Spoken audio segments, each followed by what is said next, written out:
Oh, yeah. Welcome out. This is the Remix Morning Show. And I go by the name of the Ear Doctor in case you didn't know. And we are bringing you that boom bap breakfast. But yo, can't do it by myself. We got the crew coming through. You know how they do. You know, we get it sick like the flu. Let me introduce you to Geechee,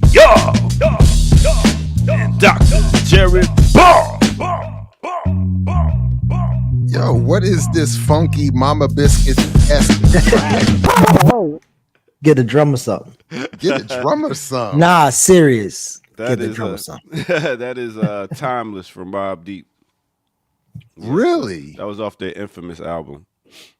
Yes, sir. Wow, that got lost in the recesses. I appreciate you. I give you a little bit more. Infamous too. Fuck is that shit you rap? It's not true. We are timeless. I've completely forgotten that track. That's excellent. Yeah, it was hard. This ain't on the infamous album. This is on infamous Mobb Deep. They later albums. Like, yeah, you probably hear this one. That makes sense. Now I feel better. Yeah, that's what's up. What's up, Ear Doctor? What's up, Geechee? What's up, remixers? Hey, we here. Coolin', man. We got the Black Project 2025 popping off, so we winning. You know, the Black sisters are that joint is hilarious. Sitting on buildings watching the earth burn. You know, all love for the Black folks. Yeah, it's wild out here.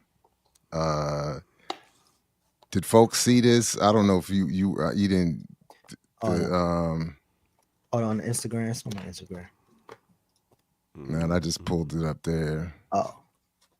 Oh yeah, we did put it in the group chat too. Yeah, watching the world burn, sipping coffee, latte. Can you click on it? You can click on it, make it bigger. Oh, it's not big. Oh, it's enlarged on mine. I didn't mean to show our. I didn't mean to show our the whole chat. Conversation. Yeah, man, you showing looking at the picture. I was Look, man, come on, man. Hey, yeah, that's we gonna talk about Air Doctor in private now. You know what I mean? I know. There it is. 92%.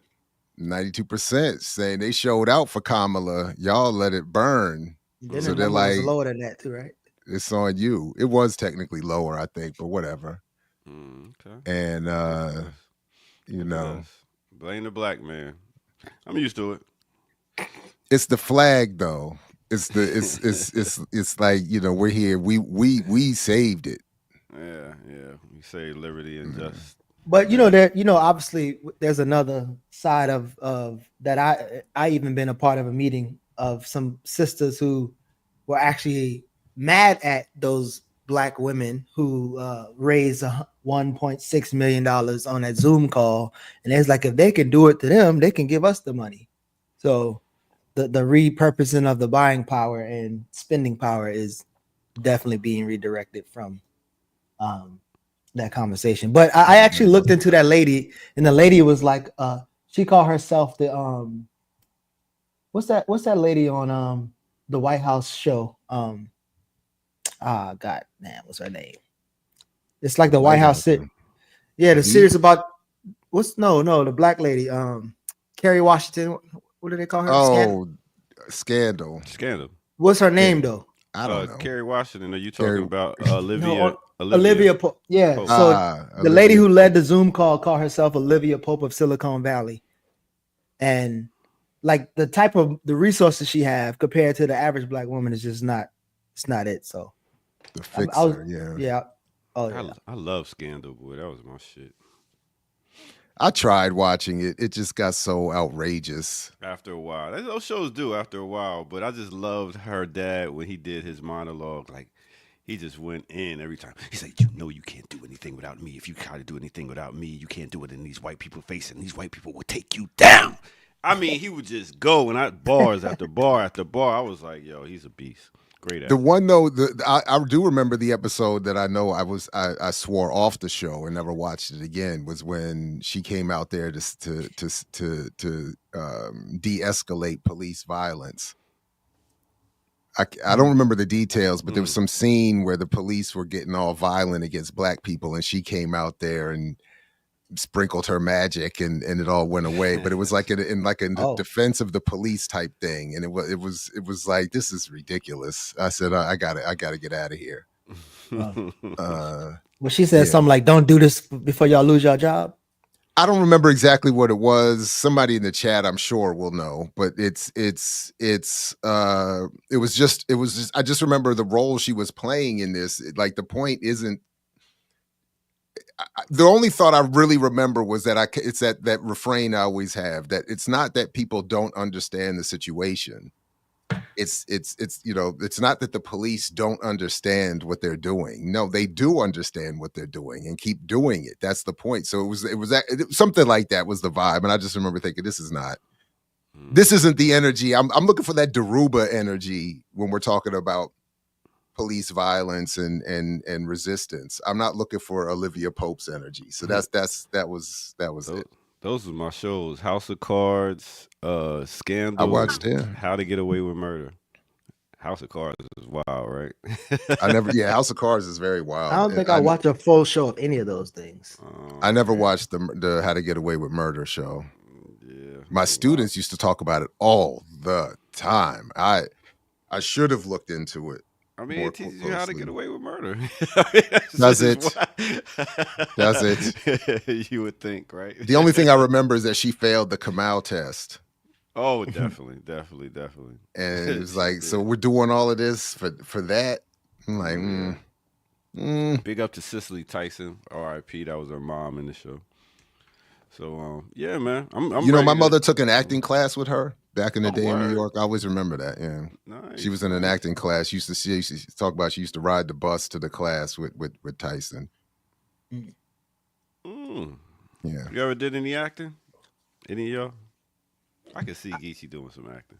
What you doing, man? Definitely. No, I mean I did do some dramas. No, for real, man. Like, I did the Nutcracker when I was in college. But I was like a lot of nutcracking too. Oh boy. Oh boy. Slow down. Phrasing. Hey, where's the phrasing button? Where is that button at, man? I'm so immature. Phrasing. But not. So I was. He would step across the line habitually. He's a habitual line stepper. One of my professors, they took a couple football players, some skilled players, the wide receivers and cornerbacks, made us take some ballet classes so that we could be a part of the Nutcracker. All we did was pick the girl up and throw her around and flip around. But I remember when I was a kid, they talked about Lynn Swann taking ballet classes, and it helped make him a better receiver. Yeah. There's a couple of basketball. Not Kimba Edwards. Kimba Walker. He was ballet in New York all the whole time. That's why he's so nice with the dribbles. But and I took I did a couple performances in college for real though, but that's it. You should have seen the video I put together with my kids at the after school program yesterday. The choreography, it was all on point. Well, when we gonna get to see it? Soon. We just taped it, so we gotta do editing and all that stuff. Yeah, it was good. Looking forward to it. I'm excited. Got the whole next week till December off, and you might see more of me around here popping up with some mixes. So they said Robert Parrish did ballet too. Oh, the Chief. Yeah. So we got a dope show for y'all today. We got some guests coming up around 9:00. Who we got Claudia coming up? De La Cruz at 9:00. Nice. The liberation theologist. Gonna talk about life after. life after the election. Wow, because I wonder how people, how like what is Kamala doing right now? Like, is she like was she like balling up in the corner like crying? She's still a vice Please. president. Well, Oh, that's right. I guess. I forgot. Yeah. I forgot. And she still will be in office somewhere, Oh, working for the Democrats. That is true, right? She still got to technically show up to work. she do. That's fucked up. She got to walk down the hallway and see Trump coming. Like, Now, I oh, think this we're is- going to get into this more tomorrow on Saturdays with Renee. Yeah, exactly, Zenzabel. She be all right. She be But- all right. Plus, But- again, the thought that politicians don't do nothing after the elections, it's just pretty far fetched. Like they do a whole Well, lot throughout the year. One of the And- things that I wanted to, that I'm hoping I can find some more out of. Hopefully, really, I was hoping Geechee would find it out. Is by tomorrow. Is where did she do with all that money? Because she spent.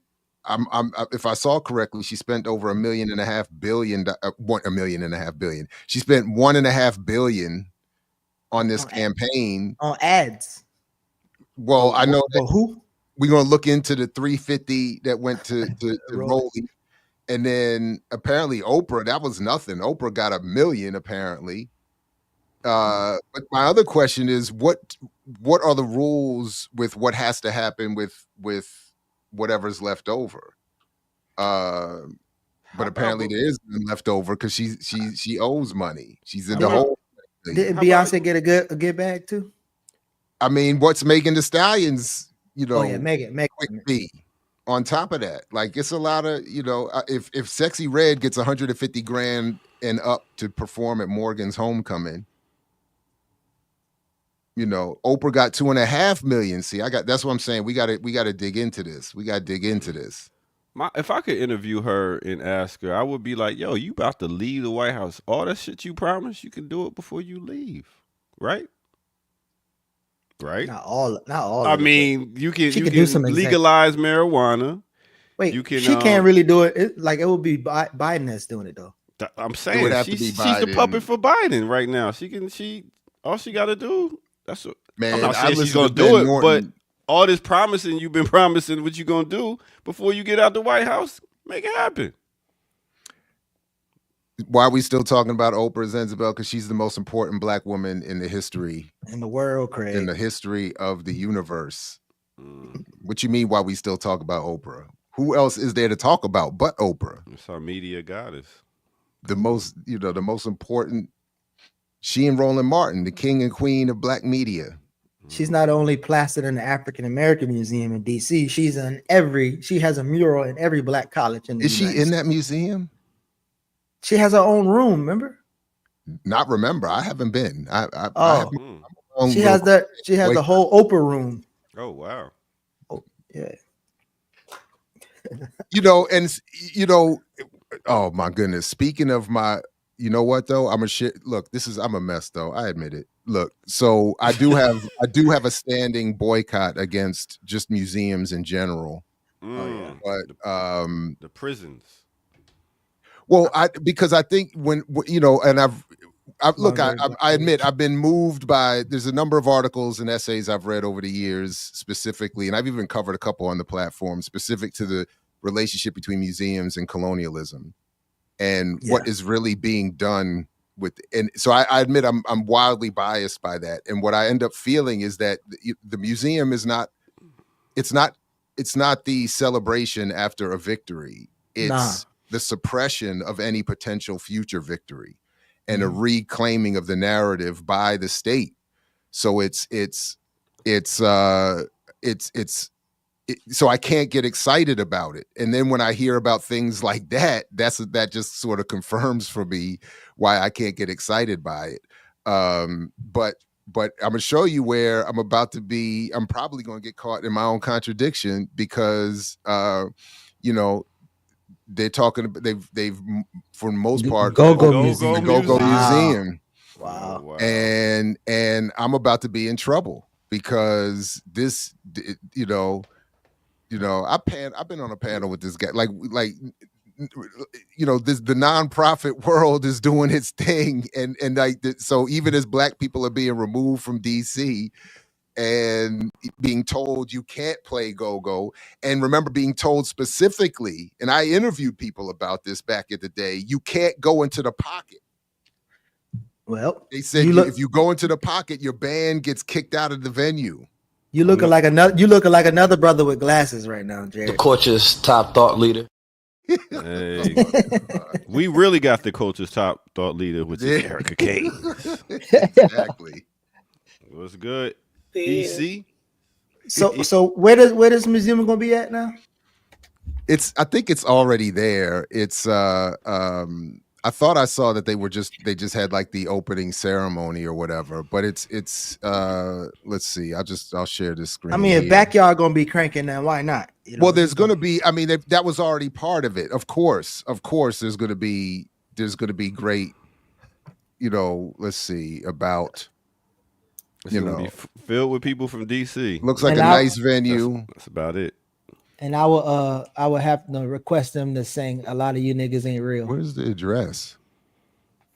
Yeah, Big G is on the leadership. 20 Martin Luther King Jr. Drive.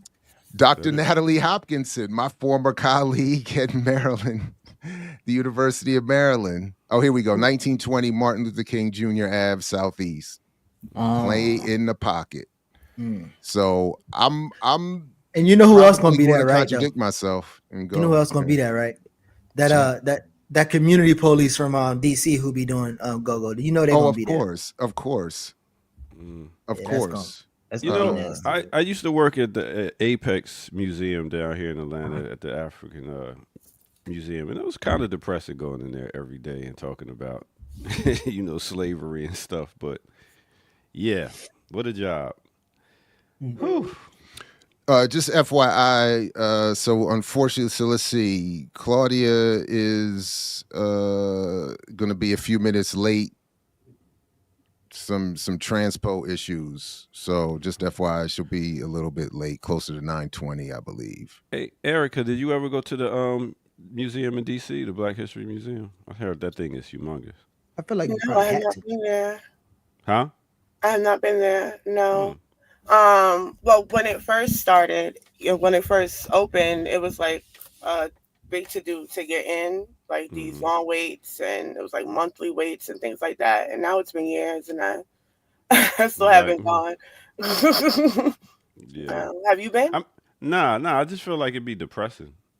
Like you said, most museums seem like they're depressing and shit. Like I don't want to go to the MLK joint down here. Like, I think the most depressing. So I had to go 3 times. Because I was doing youth programming in Baltimore, and so I think the first 2 times was that, and then my friend who had some tickets too. But the most depressing part was walking up to the top floor and seeing DeRay McKesson video all over the place, making Black history. What? That shit was wild. I was like, I gotta leave. I'm good. That's enough. wait a minute, who was that? You don't know DeRay. He used to be like wasn't he the most popular person on Twitter at one point? He wear the the dude with the blue vest. Yeah. See. Blue vest. Oh, he got a whole top floor? Well, I mean, he was on a video and they kept looping him on the video. I don't think he has like any the blue jacket, the blue vest might be in the damn museum now. That's what I was thinking. I know the blue vest. Yeah, so Nene is in it. Who that? Nene has a display. Neely. Nene. Oh, Nene who? Nene Leaks. I was about to say Nene Leaks. Yes. I definitely don't know if I can make it there now. She has a display in the First of all, African. I don't even appreciate that. Wait a minute. She's done that much for the culture where she has something in the museum. Black history. No. Oh my God. Where are You we want to give at? LeBron and his son all kind of, but Nene can't be Black history. Nah. I had to look her up. Oh wow, that's who The that ghetto. is. Ooh, child. Oh, okay. Why Nene can't be Black history? I mean, she got a bunch of hot takes though, so maybe she can. Robin says she's an icon. Why Nene? Thank you. Where'd she go from stripper to housewife? Wait, what? Is it? Ain't that neat? I go from stripper to housewife. Okay. Okay, was she a stripper? Nene was a stripper? Was she a housewife? Strippers can't be in museums. I'm just They asking. absolutely can, and I've I didn't seen know some Nene that was a should stripper. be. I mean, if we're Where we being going? honest. Where we going? Maya Angelou. Woo, know. She got down back in the day. Wait a minute. What are we saying about my? Slow down, Air Doctor. What are we saying about? Maya Maya Angelou was Angelou a little. she was a sex worker. Thank you. Air Doctor, don't act like you shaming sex workers. Not at all. I appreciate. I pay them if I need to, but I don't. He got criteria for the Black Museum. In fact, I might prefer it if they featured that, especially if DeRay getting featured. Please, let's switch that up. Why you think we go to Dominican Republic? Wait, no. Wow. Wait, what you Wow. Whoa. How you get him off the screen, dog? What is this guy? Are you? I don't think it should be a crime. I think it should be. It could be something that could be. I think what you said. You've been saying a few crimes today, Eric Doctor. You got the. You better be called to the front office. They say a woman should be able to do what she want with her body. I knew someone who used to really. That was his thing. That was his thing. Since Ed, I'm gonna try to segue away from that, but there is a story, and I know we're not getting to it right now, but with so Trump is electing a bunch of entertainers or ex-entertainer. He has Pat Summerall, daughter from the NFL, and he has. My God, people know who she is. Nobody know. I thought so. They know who their dad is. They got Vince McMahon wife. What's his name? Laura. But I wonder if and this might be a weird ass question, but what they was doing with the wrestlers. So they was pretty much drugging the wrestlers and pretty much, I guess, altering their body to perform. And I wonder if that's very similar to how we, I guess, look at sex work in a way. Like that, where we are or how. I don't know either, but Air Doctor just reminded me of like no. Like WWF, WWC. Like I just wonder if that's. I mean, it's obviously some type of body exploitation, but I don't know. Okay, I'm feeling Air Doctor right now. I was confused by that. But what would you call? What would you call it? Like, what would you call? I mean, that I guess steroids. They're drugging the athletes, and I guess forcing them to perform. It's called. They forced them. One. The steroid uses in terms of the WWE, WWF, the way that was depicted in the McMahon, because he talked about taking it himself. Like there was a time when this was legal and everybody was on it, and then there was a doctor who continued it. So the question there is like, was that even a forced thing? Like obviously it's illegal now, but were they like they had to do it? Because I don't know if that was ever said or depicted in that way. I think the people who took it and got caught, like Hogan and all that, they talked about that time, but they were actively engaging in this intentionally. It wasn't like, oh, you had to do this in order to keep your contract. Like in their mind, probably, like that's something they probably thought, like because they were getting older, there was a lot of physical intensity, they had to do it, but it wasn't something that was like contractual, like if you don't. So I don't know to what extent it was forced, or what it said it was like the sort of nature of the industry kind of thing.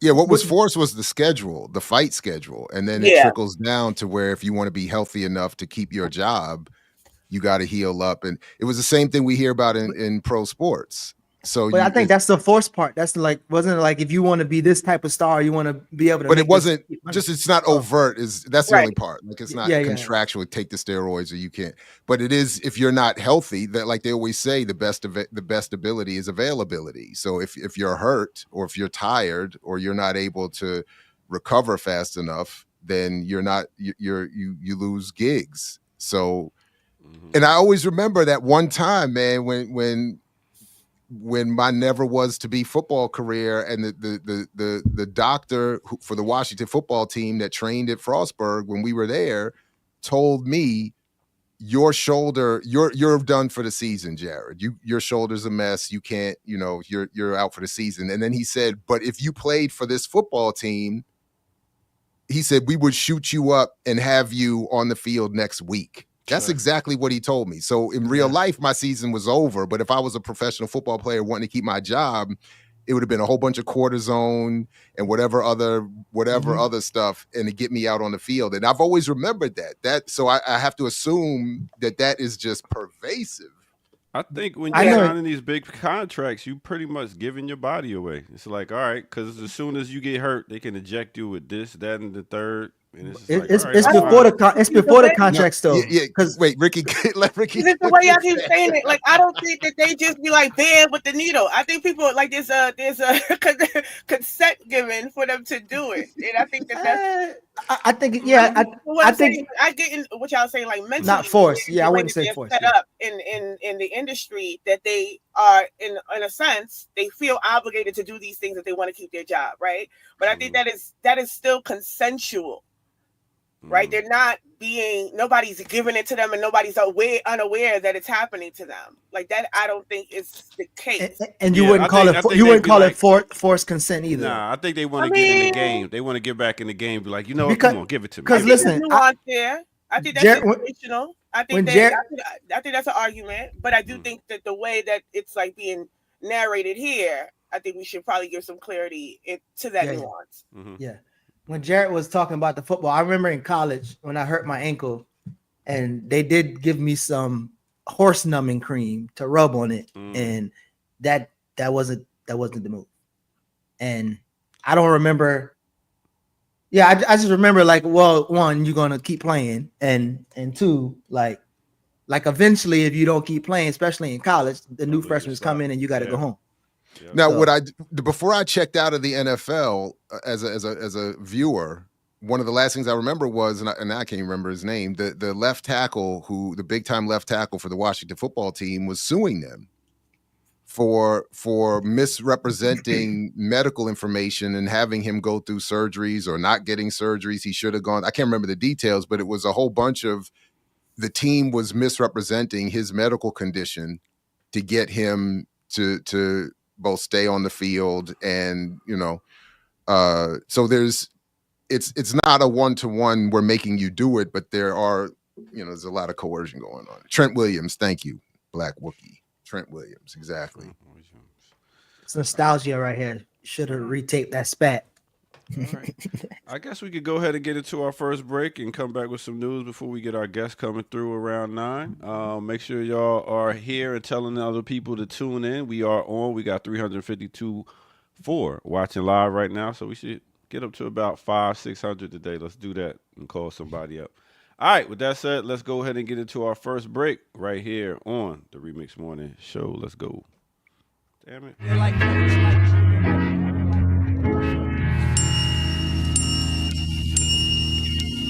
Let's get into a remix on a remix.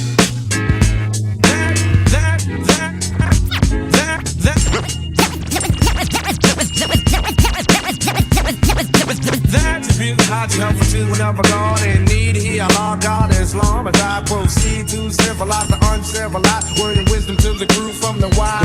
I guess I like the verbalizer for the fact of moving backwards. This Asiatic black man is a dog spelled backwards. The maker, the owner, the cream of the planet Earth, father civilization, God of the universe. Manifesting thoughts with my infinite styles, making sure this travels 23 million miles. The opposites I set the crucifix because the heart of the problem is this. Speak of it, God. Preacher got my older putting money in the pan for the rest of the week. Now I'm eating at a soup can. He has a home, drives caddy through town. Has my old earth believing that he's coming from the ground. Slain are those who fought for what was right. Slayed are those who fell victim to the pipe. A drug controlled substance containing a vial. Said about a devil as he looks and he smiles. He smiles, he smiles, he smiles. All right, let me take you to a time and place. Let me take you back to 1990 off that One for All album by Brand Nubians. The name of that song is called Wake Up.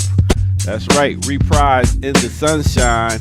Mixed with a little bit of 1995, we talking about Return of the Brooklyn Dodgers. That is Chubb Rock, J. Rule, and OC,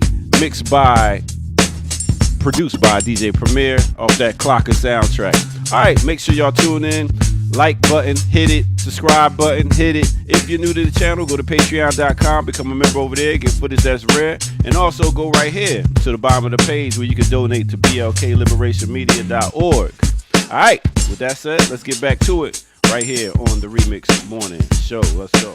All be square, you couldn't shop too much, cause fall green within your record going up. You had do or die. East New York, mad hell. Fellas cutting school, trooping to all go Maxwell. Yes. Chubb Rock looked like he aged well. Yeah. Chubb Rock, 1990. Chubb Rock jumps up on the scene with a lean and a pocket full of green. Hey, big up Called to everybody Barbara that- Walters a B. Yes. Let a bitch, Barbara Walters. Hey, big up to everybody that tuned in yesterday to the what was it? DJ Premier joint. It was very nice for y'all. I know that was fire. I still got to go check it out. Did they snatch it? It was, They didn't nah, snatch it's still it, up did there. they? It's still up there. Still up there. You know, I those was beats. mad as hell in my faculty meeting, boy. You should have seen somebody under the comment section was like, "Damn, y'all supposed to have Dr. Ball on here." I was like, "Hey, next time." Yeah, y'all did me dirty. Your doctor did me dirty. He said, "Nah, Kim even tried to save it." I mean, you know what happened? Kim was supposed to be putting together that show, and that Friday, that Wednesday night, I had to make an executive decision, and that's all I we went. mean, the struggles of being the boss. He talking about executive's decision. What? What is the matter with these titles of executive? Somebody that's We're not having it. We're not having this conversation again. Is that what What you about to say, Eric? you executive here? I'm just wondering. I didn't know that's what. What's the matter with being an executive? I just didn't know that we had executives. What's the what does executive mean? I don't What is know. I think I don't know what it would mean here. Well, why is it a problem? What is? I didn't say it was a problem. Geechee, what does executive mean? You just said you had to make the executive decision. I'm just saying, like, yeah, we ain't gonna have that conversation no more. So the person that pushed the show together, produces it, I would assume that's an executive. Even puts the money behind it. So who's the one of this show? Is it Erica Brown? Since she put the content together? No, not at all. Not at all. So can I explain just while you all were I rocking? just want to see the fight for respect. And Dr. Look at his claim.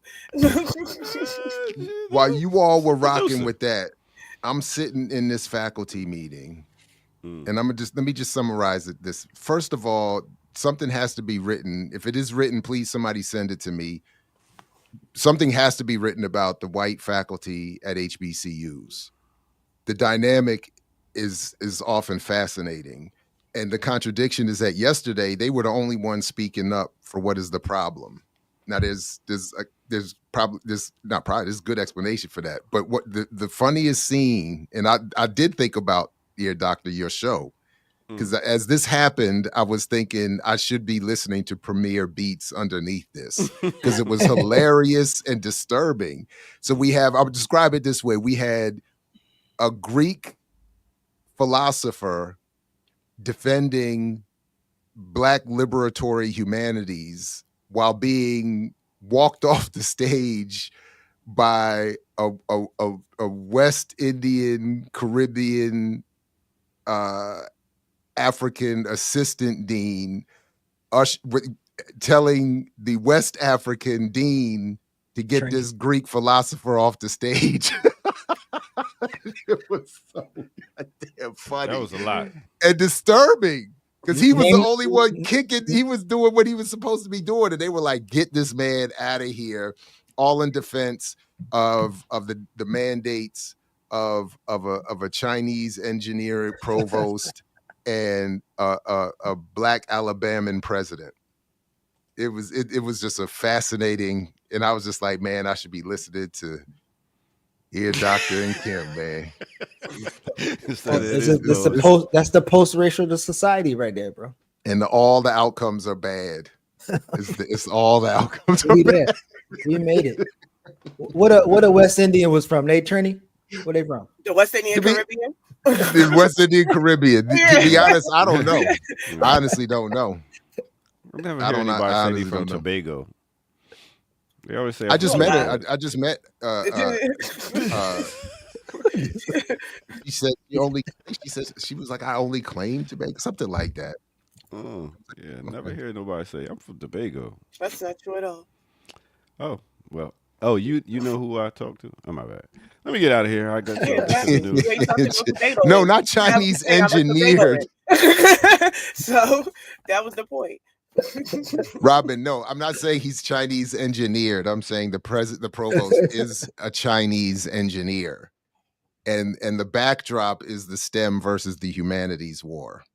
the low intensity warfare between STEM and the humanities. So that's so no, yeah, engineering. All right, so should we? Yeah, go ahead. Go ahead. There is to that point. There is something I was sent, and I didn't really get a chance to see it, but it's Morgan related on Fox Baltimore. So I'll pull that link up. But All I of did that have a sounds question like good news. because I do have a question in terms of. Oh, let me do a quick plug. Black Underground and HU Revolutionary. Those groups will be at Red Emma's at 12 this Saturday. They're going to be talking about the duopoly, so we're going to get us students' point of view. So if you're in the area, please go check them out at Red Emma's this Saturday. And I say that to say I'm very interested in a lot of conversations that I've been having with students around what it means for them in this critical moment, and how they're kind of absorbing organizing. And there has been like discussions about where their focus should be. And most recently last week, I went to Hopkins because Sharice was here. I went to go see her speak. I was invited by Dr. Sophia Edwards, who's professor at Hopkins, to come. And there was a dinner afterwards, and it's always interesting to be around academics. It's like being a fly on the wall of these these beefs that exist, because academic beef is something else. But it is a very interesting discussion in terms of how they understand things, and then what the students are saying in terms of how they understand the institution itself. And the question for me has been like, well, where should the organizing exist, right? Because I feel like there is this idea of academia that I don't think is necessarily not valid in some instances, but it moves people towards demobilization. They concede to that space. So whatever's reactionary and bad about institutions, everyone has decided, well, there's no hope there, and they've moved on. But my question becomes, if your focus is the community, like if you're moving into the community to organize, where them kids going? Are they not going to go into these institutions? So like what happens? And then you already kind of have a base there, right? There's thousands of students. If you're not able to shift the students and you have a base and you have the actual resources, it's easier to do. Well, not easier, but the resources are more readily available that you can tap into. Then what's happening there? Like, why would you concede that? Or should you concede that? Wait a minute. I'm sorry. I'm sorry. You're saying why concede the space on the university campus? Yes. Why organize outside of the university when you are a student, academic, professor on university, right? Like, why would you leave there? So, or should you leave there? And that's really where the conversations that we've been having about in terms of how do we understand it. And then even in the context of overturning these backward ideas that we're seeing, if there's an understanding that these institutions create a particular kind of model or a particular kind of worker, right? Then where's the intervention from that? Like, certainly people can go on to be engineers, but do they need to be engineers that work for Google? Like, do they, right? So, but where's the intervention for that happening? Does it need to happen when we catch them possibly outside and say, here, take this flyer?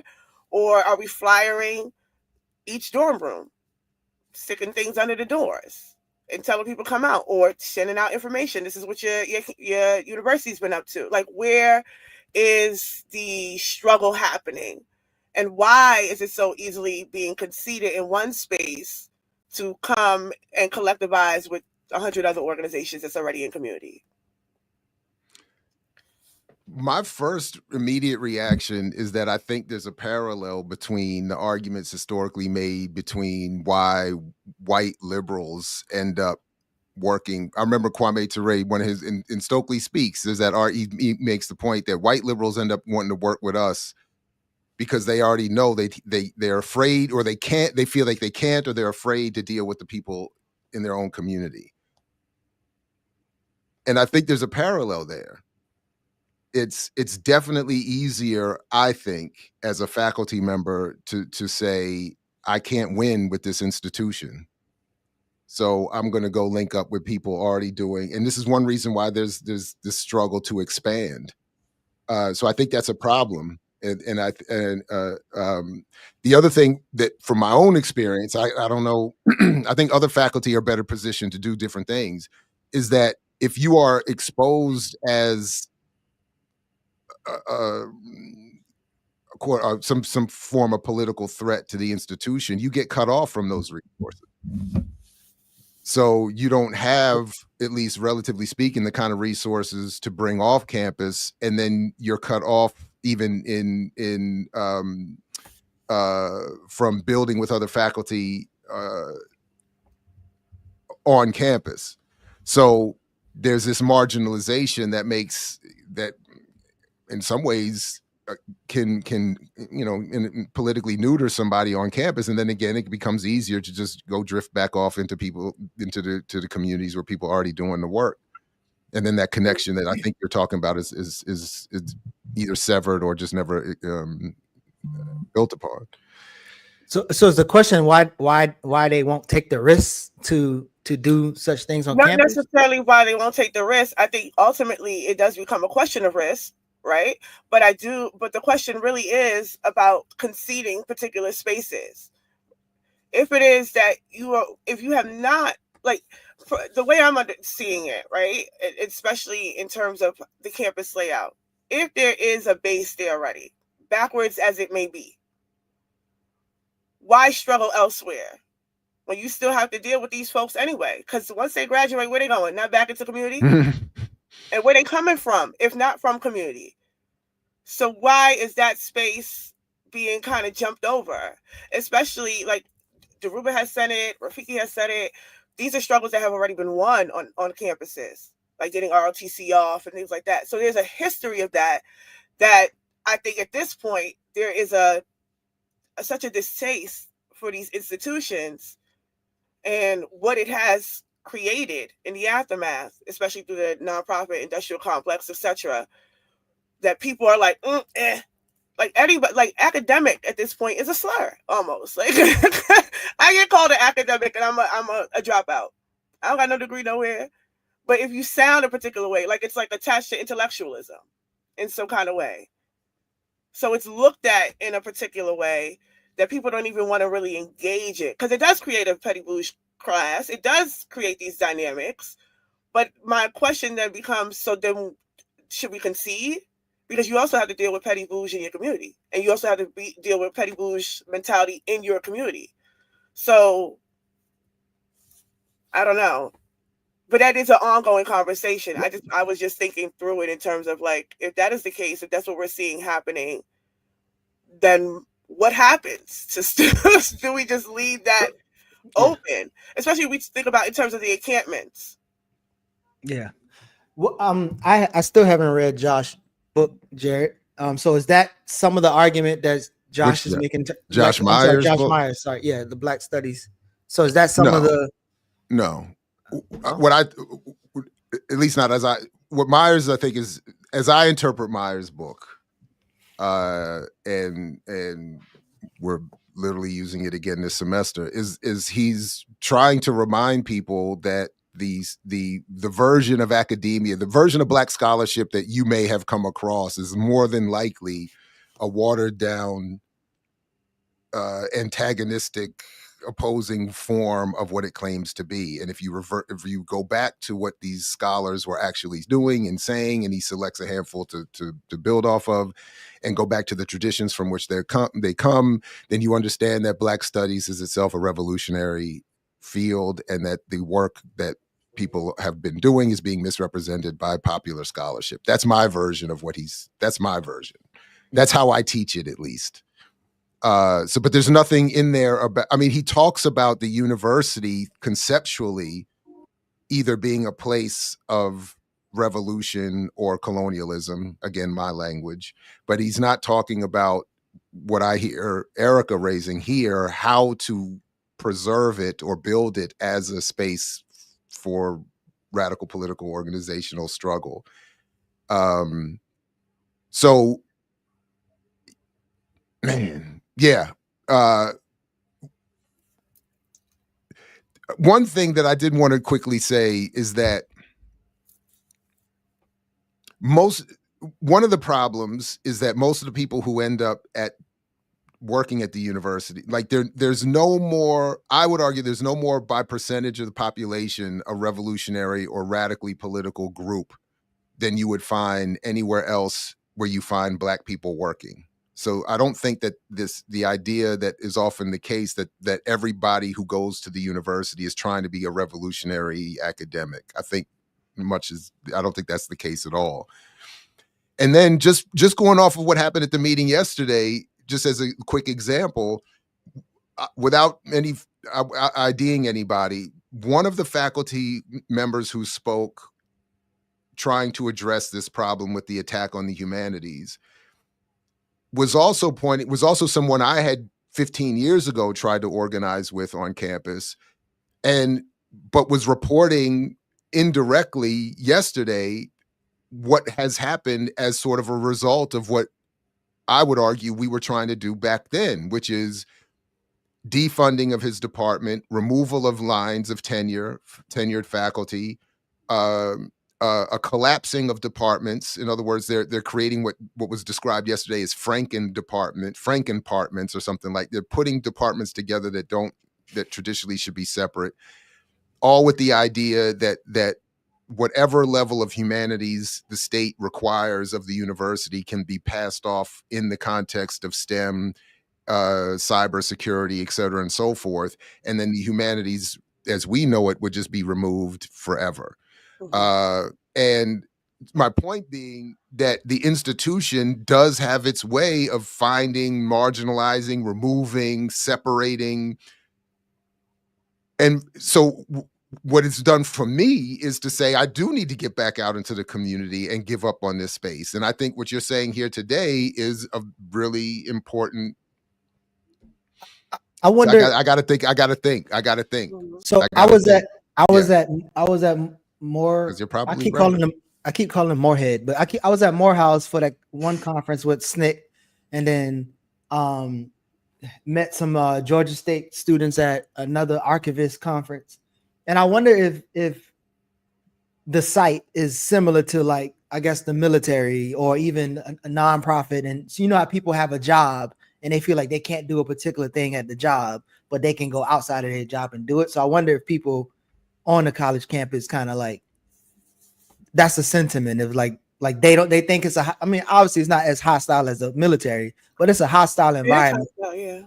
Yeah. And like you have, I've heard like the Black women archivists literally bragging how you regular archivists aren't really serious. Y'all need us to capture and tell your story. Like the elitist level of thinking and behavior there, that I wonder if they like just see it as too hostile to even grapple with, I guess. But my question becomes then, undoubtedly it's hostile. I don't think it's never not been hostile, right? It's never been something that hasn't needed a struggle. So my question is, if it is so that they do isolate, what is it to build in a way that it cannot isolate so strongly? Like if you are because it's not, and I'm also not talking about just strictly organizing on campus. What I am saying is the idea that you cannot organize on campus, or it's conceding it in totality because you think that it's just like a lost cause because of how hostile it is. And that's my question that I'm raising, because what then happens to those students, those faculty, if it's not even poached, right? If it becomes an issue, because look at what happened. I mentioned the encampments, but in the aftermath of those encampments, look at these universities and how they have come down. And if there wasn't a particular level of solidarity amongst some students and staff, it would have been, like there's been arrests. There's people have they have to go through these kind of different trainings. People have lost their jobs. People have lost their tenure, right? So there is a risk. But they have not necessarily said, we can't fight for the Palestinians anymore. So what I'm saying is, or we need to take this off campus. So what I'm saying is, then when does it become a focus for student and faculty organizing to organize student and faculty, because the way that it is that, you know, there is the joining other organizations, which is good because that does keep you tapped into the community. When we come to Morgan and we talk about the 1033, the importance of knowing that Morgan has a 1033 is to know that it's not to protect anybody at Morgan, but to use on Eastern Baltimore. So in that sense, but how many students understand that? Where's the advocation against it? Like, how is that getting built? How are people even knowing about it? So again, if everybody around Morgan knows about the 1033 and nobody at Morgan knows about the 1033 and Morgan has a 1033, you see what I'm saying? So that's, for me, becomes so do we concede that space? And then what happens to that? No, I mean, I definitely don't think you concede the space no longer than you concede the space that electoral politics bring. But I think the approach has to be, you have to have another conversation about the approach. And it seemed like one would have to go off campus like Maroons to organize with the people to come back with a better strategy on campus. Because again, as this being a hostile, like imagine being in a space with a bunch of aspiring, I'm not saying all of them, but Black capitalists or entrepreneurs and like circulating the dollar. Like you ain't gonna get a lot of places by yourself. So to come with people who are off campus who actually are probably more expert in that thing than you, like, yeah, it seemed like off campus, on campus strategy as opposed to, but I don't know about conceding. So I really haven't heard, especially the students I talk to and work with here. I don't think that they have any intentions of conceding the space, but they also feel like they're disconnected from, I guess, what people would call a movement or a particular analysis or a particular organization. And I think they just need that to I guess, have more confidence in what they're vouching for on the campus. Yeah, I'm not. I think we're up against a little bit of a time crunch. And did you want us to? Did you want to bring in this story you sent in the chat? Yeah.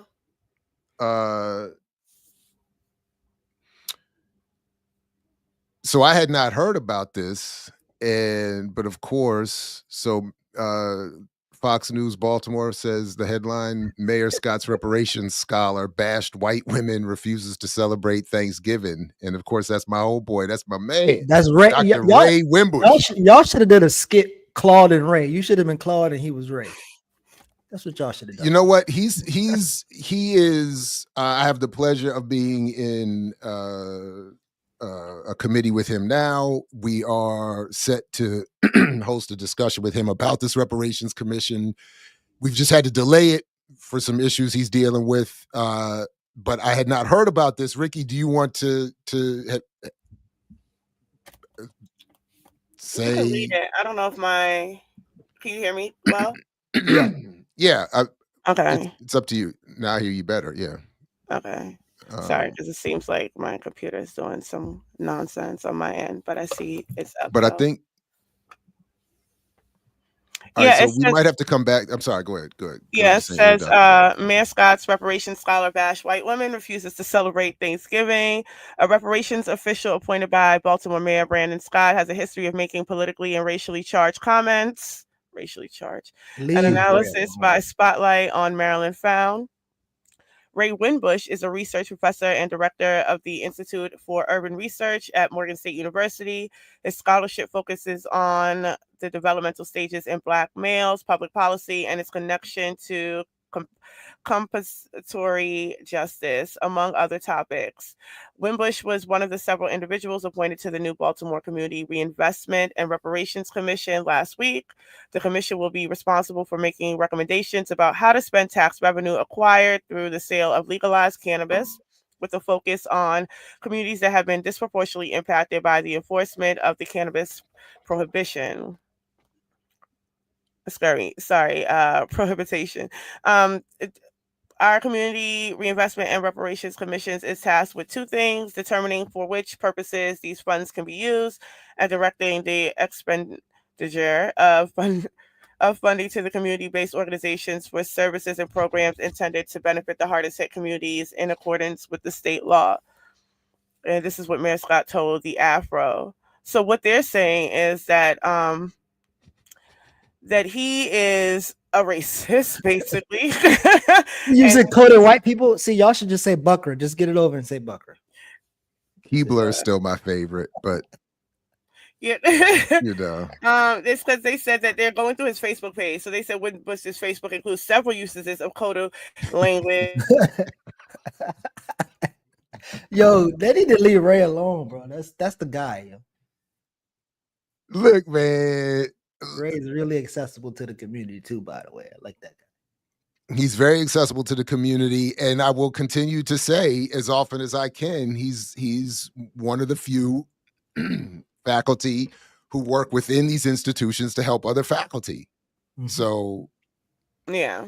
but he But they said he's a racist, basically. But and they he said they got him on X saying that Thanksgiving claiming white people need to celebrate the Nat Turner slave rebellion before he considers celebrating the holiday. right. They have a quote that's where Ray says, "I'll celebrate Thanksgiving when white folks celebrate Nat Turner's rebellion." So when they reached out for comment, he said that his quotes have been misinterpreted. He says that you took most of them out of context, something that Sinclair constantly does. So this is about the Sinclair Media Group, which is what Fox comes out of. Fox Baltimore is highly ridiculous. But yes, this is most of the article, but they're putting a spotlight primarily on him, low key on Morgan, and they're really trying to raise a particular contradiction around whatever's happening with reparations, which I think, you see, when they do things like this, you find yourself having to defend things that you normally would have no interest in even partaking in a conversation.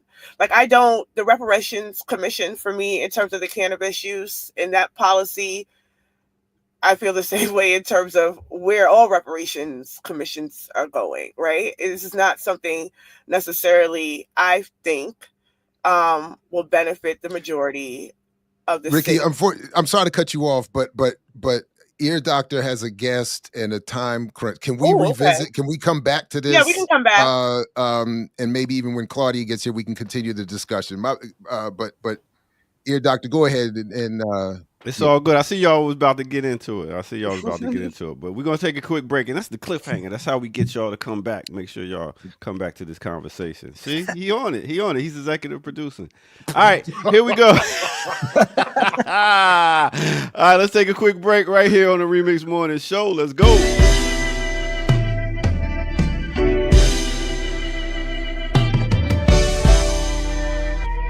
Welcome out, y'all. Welcome out. This is the Remix Morning Show. I am the Ear Doctor, and we have here on this segment, which is community and arts, we have no other than Grammy-nominated Queen Sheba in the building. What's good? What's up, Ear Doctor? Thank you for having me. Long time no see. When did I see you? August? I know, it's been a minute. You always on the move, rocking these shows here, there, and everywhere. So, I get it. I appreciate it. I love that conversation. I was like, how can I get in there? That was intense. Hey, man, this is how we do it every Tuesday through Friday on the Remix Morning Show. Tell me what's going on. What's new? So what's new is, as of November 8th, two things. As of November 8th, I am now a two-time Grammy-nominated spoken word poet right here in Atlanta, 30310. Can y'all see my push? Oh, that's my old zip code over Cascade Road. That's right. West End, Sylvan Road. I live off of Sylvan Road. I'm so proud to be the only poet in Atlanta that's been nominated in this category, and all of the support that I've gotten from the entire poetry, spoken word, live music, singers, songwriters, comedian community in all of Atlanta, the entire South. And I'm really super excited about that. And I'm also the only woman that's been nominated back to back in this category. Nice. So I'm super excited about that too. So Miss Dia is having a birthday, and she's celebrating 20 years in Atlanta. Wow. So she is our feature at Poetry versus Hip Hop, which is at City Winery on Sunday, December the 8th. So Sunday, December 8th, just in 3 weeks, 2.5 short weeks. Come on out. It's Poetry vs. Hip Hop. If you've never seen Poetry vs. Hip Hop, we're almost 10 years old. Yep. And it's a fun game between poets and MCs. But this time, because of the Grammy nomination, everybody from the entire city is coming out. We have April Sampy, who is our special musical guest. Philippia Williams is coming out to do a cameo. Malcolm Jamal Warner is coming out because he produced the track and did a feature on my album. So he was like, "Let's do our poem." I was like, "Let's get it." Big up to Theo Huxtable. Keep Hello, right, exactly. Theo Huxtable, the resident. Now he's on 911. Yeah, he's doing. I mean, he's doing amazing things and also putting Atlanta on his back. He lives right here in Atlanta too, so that's super great. He could have lived in LA, but he decided to live in Atlanta, so that's awesome. And then we got the Gibsons that are coming out to do a hip hop feature set. Okay. And my homegirl, Miss Red Writing Hood, she's coming all the way up from Miami. So the whole South is coming to celebrate. So anybody in the sound of my voice or this amazing show with you, Ear Docs Remix Morning Show, y'all come out December 8th, City Winery. The doors open at 6 and the show starts at 7:30. All you got to do is go to City Winery's website, click on December 8th, click the link and support the tickets. You can support the tickets there. And I've heard a lot of women were like, "Oh, Malcolm Jamal Warner is gonna be there. I'm coming." I'm like, yeah. He's doing. I'm like, hey, come through. It's gonna be amazing. And he's gonna talk about, what it was like to produce on a spoken word album. He submitted his album 2 years ago and was nominated. So he's been really supporting the spoken word community. Last time I seen him was at the Malcolm X Festival. He was doing this thing up there. So See? Big up. Yeah. Well, yeah. I'm excited. I'm definitely pulling up on December the 8th, right? December Please the 8th. do. December 8th. All right. So as a City Winery, how else can people follow you and know what you're doing? So all of my social media is real easy. Is The Queen, like regular Queen, and Sheba is SHEBA. And of course, my social media for Poetry versus Hip Hop is Poetry versus VS Hip Hop, and that's on IG, TikTok. And check out our website. You can find all of our upcoming tour dates. We're going to be all over the place.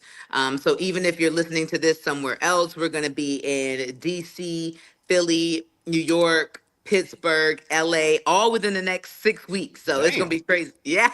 Okay, nice. I love it. Listen, we got Queen Sheba in the building. Make sure y'all check out December the 8th, Poetry vs. Hip Hop, 2-time Grammy nominate. Listen, you're doing it all, man. I love it and keep doing it. And listen, anytime you want to pull up right here on the Remix Morning Show. Thank you. Appreciate it. Peace. No doubt. Take care. Let's get back to the Remix Morning crew right here. Let's go.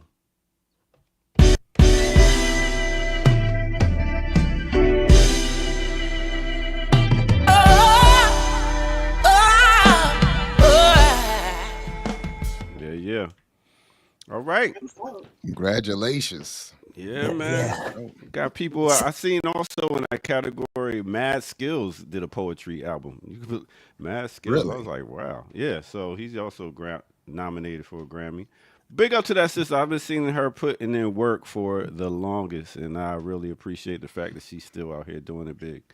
I'm riding with you to the City Winery because that parking in Atlanta is just not it. So I'm riding with you, bro. I hear you. You got Uber everywhere around here. All right, so that's what it is. I'll catch y'all later. Literally. All right. Welcome back, everybody. Remix Morning Show. Please like, share, subscribe. Support the platform, blackliberationmedia.org. Link is in the show description. Discord, Patreon, all that good stuff. So yeah, I mean, we have a few minutes. I think Claudia is going to be a little late. We can go. Ricky, you were saying about the shortcomings of, well, my word, the reparations project. But I was looking forward to, and Queen, if you want to stick around, come. You're welcome. Yeah, come through. Yeah, she. I think she stayed back. Pop back. Pop back on camera. You can jump back on. But why? But I was hopeful that I was liking the idea that I was contributing to a reparations project. You know what I'm saying? You know what I mean? Like, why shouldn't tax revenue? But is yeah, Marilyn Mosby is Marilyn Mosby in that? Does that sound like her bag over there? And ain't she trying to get the week? is she No, even still in there's a plethora town? of groups that have been involved in trying to ensure some sort of policy that is beneficial for Black communities, but more so Black business class that could invest or buy into the legalization that was oncoming. And now that it has been legal, those policies are set to roll out. And there is, I believe, this reparation commission is decidingly thinking through what is to be done with this money. Right. So that's what that is. So skepticism aside of that project, the article itself is obviously attempting to sort of smear the entire concept, but by just using Ray as a reason to not get behind, because ultimately this is just a general racist project, right? So the way that they're even depicting or using like racism in this way to smear this campaign, obviously this is the Sinclair Group. LBS has been on here talking about their work. The Question H got voted down in a referendum recently with the coalition of groups, with including Ujima, LBS, and the Green Party. I think Renee spoke. That was on Renee last week. That spoke to it. A lot of this has been, well, not because of the Sinclair Group, because they're a little litigious, but there is a man. They're a little litigious, so I ain't gonna throw that out there. But the man himself, he has a particular politic that obviously comes into play in a lot of what is going on with what the programming work of the Sinclair Group is doing. So it's a reflection of a politic that's more obviously conservative than others. I guess that the Afro, because the Baltimore Sun ain't that much better, either, right? And now it's has new ownership. So, but I say that's right. Yeah, these are the kind of contradictions that is erupting in the city. But again, Ray comes from HBCU. That's in the city. So what is that? So a lot of it becomes that question, right? The reparations thing is obviously something that's going to affect the entire city. And someone from a university is on that board, and he in university is being attacked, right? So where is the cross points happening?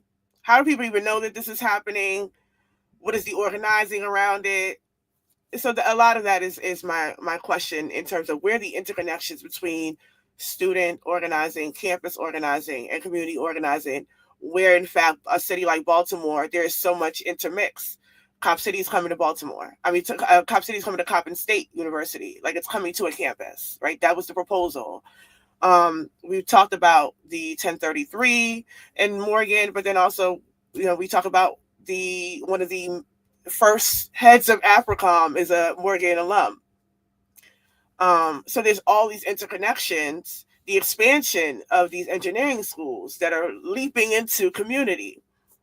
So why are things so siloed, or should things be siloed, or how should things be approached? I think it's the larger question that, students and I have been discussing, because there's a lot of ideas.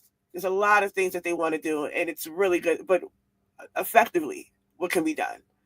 And where should we start, or where are the inroads for starting? And I think that's ultimately the question I was raising. But I think with what's happening with Ray in that reparations panel, I think invites more questions about what is the objective for us in this city.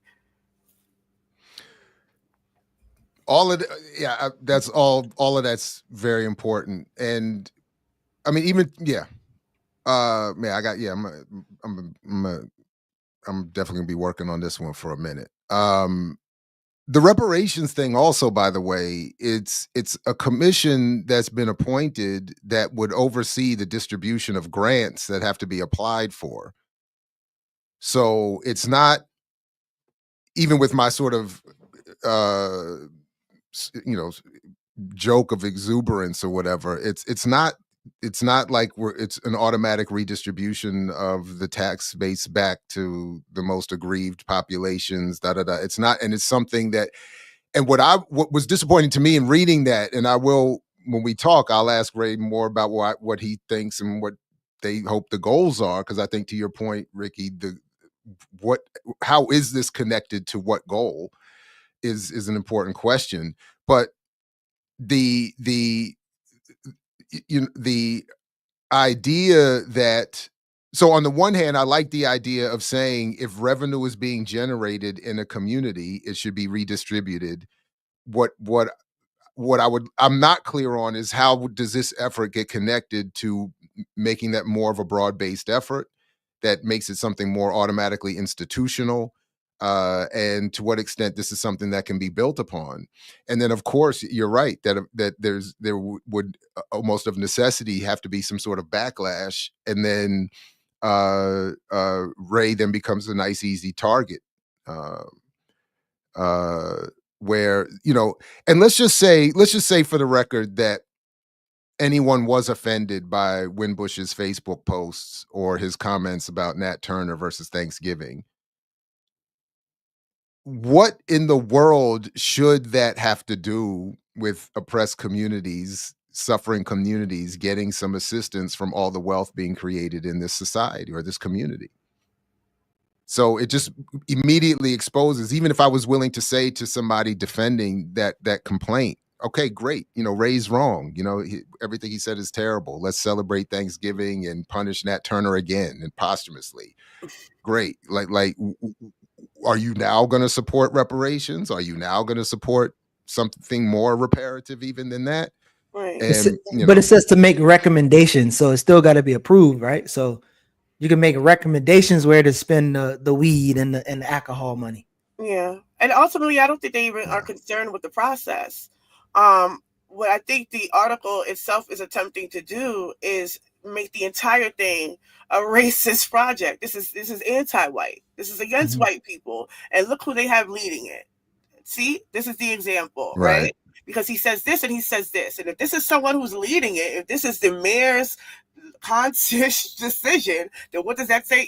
So it puts it, in terms of their argument, it puts the entire thing into question, because then it becomes what are they asking, or they're trying to take, or because listen to the language of the person who is responsible for it or a part of it or leading it. So that is what the article is doing, and that is what the article is attempting to do. I don't think they care anything about the process or even if it's legitimate. I think the entire the word itself of reparations put them on high alert. They are studying this process. They're looking to see, because how did they just pulled Ray out of a hat? They're looking into seeing what they're doing. They're watching every name and seeing who they're lining up and stacking up. He called us white people. Right. So the county executive and the county administrative office, that's who it will go. The recommendations will go through, and they are clear that recommendations are advisory in nature and not binding. All right. So well, they're just going to talk about some shit. We can certainly extend this conversation, but our guest has arrived, so we can welcome Claudia De La Cruz, fresh off of her presidential campaign, continuing to work with the PSL. Welcome, Claudia, back to the platform. Good to see you. It's good to be here. Hi, comrades. Peace. There you go. Oh my! There it is. You got something new on every time. We're trying to. We got to keep up. So we were just talking about the issue of reparations as it's sort of taken somewhat of a hold of a conversation here in Maryland around using tax revenue from cannabis, the legalized cannabis industry, to redistribute in some ways back to communities negatively impacted by legacies of a quote unquote drug war. I was thinking of a segue to bringing you on that you and your work is sort of broadly speaking looking for a broad-based reparations project for all oppressed and working people through the development of a socialist economy. so I use that as a segue. If you want to talk about the issue of reparations, but that'd be great. But my initial question for you, just to get us started, is the campaign's over. We haven't had a chance to talk with you about it here. What are your thoughts and what's happening now? Well, thank you. And I promise I will address the question of reparations, because I think overall you're very right in your framing. Our sense is that there are many reparations that are owed. Obviously, the question of Black communities and indigenous communities is one, because capitalism was built on genocide and slavery. So, but in terms of the second question, it's funny, people say post-election, but obviously we intervened in this campaign with a bigger understanding of what we were doing and with a bigger purpose. Our purpose was mainly to do a lot of mass education, mass outreach, and uplift the demands of the people and build organization, and that's what we did. And actually, we exceeded all expectations as the PSL, but also, we got the largest amount of votes for an explicitly socialist campaign in 80 years. And that's huge. We got over 140,000 votes. And people may say, well, that's a small amount. But to think critically and actually have a sense that 140,000 people went into that ballot box consciously, and could have chosen any other socialist candidate, because there were other socialist candidates on the ballot, but they decided to choose the Vote Socialist campaign, is to say that people consciously agree with the platform. And so the question of what's next now is, how do we organize and how do we mobilize and how do we do more of the necessary work, specifically in the context in which we are now, which is a very decisive and historical context. And so we obviously didn't engage this elections thinking that we would win, because winning looks different on both sides. For the ruling class, they've been winning, and regardless of whether it would be the Democrats or the Republicans, they'll keep winning. For us, the question of building people power is what really matters. And so, how I'm feeling is that the campaign hasn't stopped. I mean, we're still working to get socialism on the map. We're still trying to deconstruct the misinformation, the misconception of what socialism is. And we're also trying to build coalition now, more importantly and more significant than ever before. I think we're in a very crucial moment. We don't in any way, shape, or form want to minimize what's coming, because it's there. And a lot of what has been brewing for decades, I mean, since the 1980s, in terms of the neoliberal project, is being solidified now, is being consolidated now. And so we don't understand that in that way, we're reaching a height for the neoliberal project, which is in crisis, because the capitalist system itself is doing everything it can to maintain itself, while people in this country are moving more and more towards a progressive ideology and a progressive way of envisioning their future. And so there's so much work to do.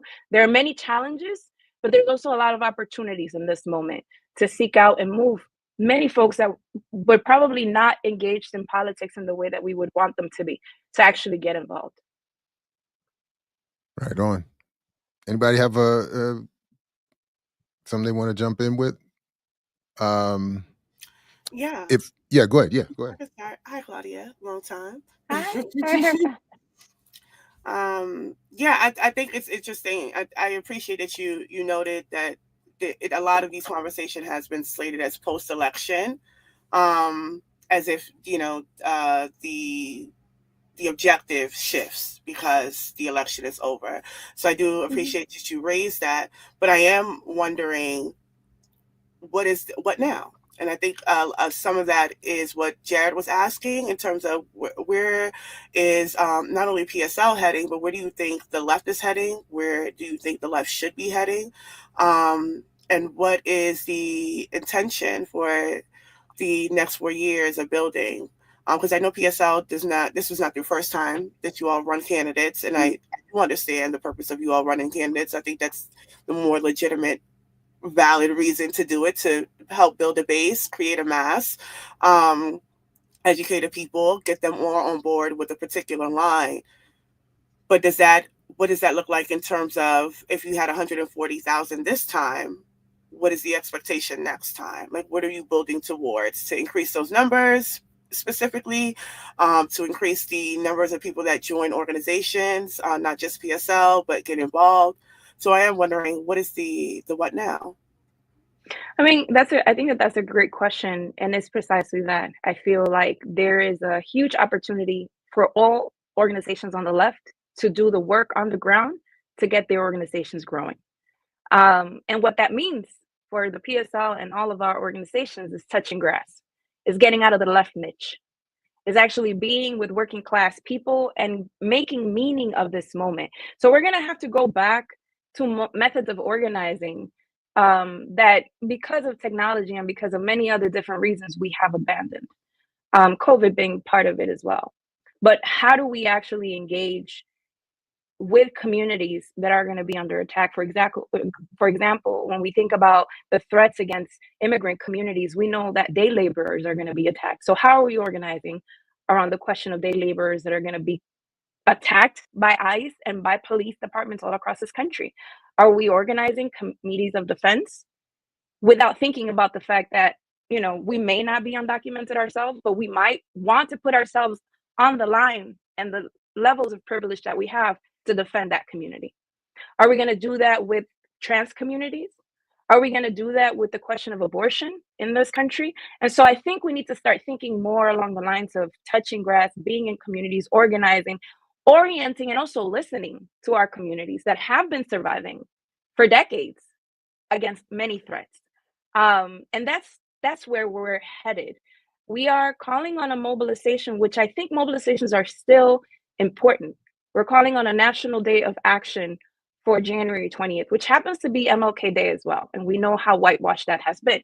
But if we were to recover a lot of what his politics were, mostly closing in on the end of his life, we can engage people in a conversation about capitalism, imperialism, white supremacy, the climate catastrophe, and why is there a need right now under Trump, which is basically a symptom of a larger problem? How do we engage in building the strength that will get us to another stage of resistance after this? Because the struggle will continue. It's how do we actually become stronger post this 4 years? And for us, there is no electoral possibility unless you build a base. You have to be able to develop the consciousness of the people to understand that this is an alternative. And we have an opportunity.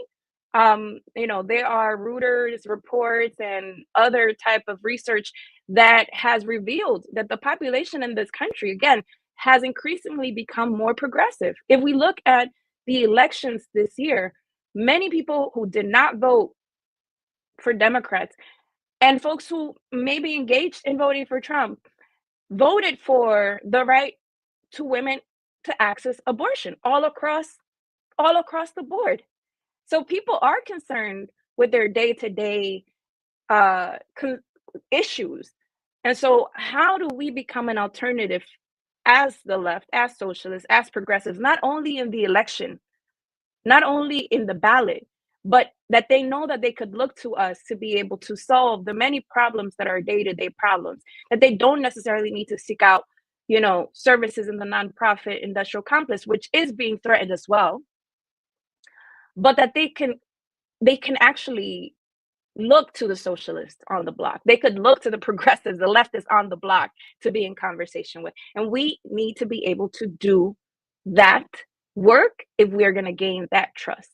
And so it means leaving some of the spaces where we feel most comfortable in speaking a jargon that a lot of our people don't understand. Peace, Claudia. Good to see you again. So I know that we have, what's up? So I know we have the day of action that you talked about, especially here in Atlanta. And there's been seemingly some conversations with Butch Ware, and we actually even flirted about having all of y'all on the platform and talking about possibly collapsing behind one. So I guess the question is, do you see more PSL working with the Green Party, or like how do you see that formulating at some point? I mean, We have been working with the Green Party for many years. The question is always the type of unity that people would like to see. And in order for that unity to happen, one group needs to absorb the other. Just to be real, people want a certain type of unity that demands a certain level of absorption. And that means for us, at least as the PSL, that we would have to compromise our explicitly socialist program and platform and our cadre formation. And we're unwilling to do that. And in that same way, the Green Party has a very broad, is a mass party. It's not a cadre party. It's not a cadre formation.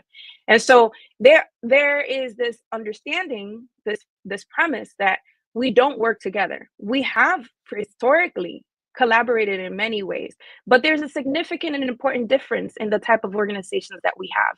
And it's okay for us not to be absorbed by each other. People in a democracy should have many different options. And so having a Green Party and having a PSL are part of those democratic options that people should have. But we do work together.